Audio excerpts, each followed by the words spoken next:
सहरी खाना सुन्नत मुअक्कदा है। हज़रत अमीरुल मोमिनीन अलैहिस्सलाम से मनकूल है कि जनाब रसूल खुदा सल्लल्लाहु अलैहि वसल्लम ने इरशाद फरमाया कि खुदा और फरिश्ते उन लोगों पर सलावात भेजते हैं जो सहर के वक़्त इस्तग़फ़ार करते हैं और सहरी खाते हैं।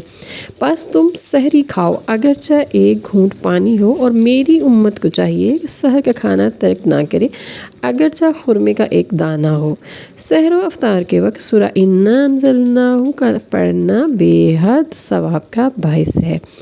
कबल अज़ इस्लाम यहूदियों में ये रवाज था कि वो सहरी नहीं खाते थे, तो रसूलुल्लाह सल्लल्लाहु अलैहि वसल्लम ने फरमाया कि यहूदी और मुसलमानों के रोज़ों के दरमियान फ़र्क ये है कि मुसलमान सहरी खाएं।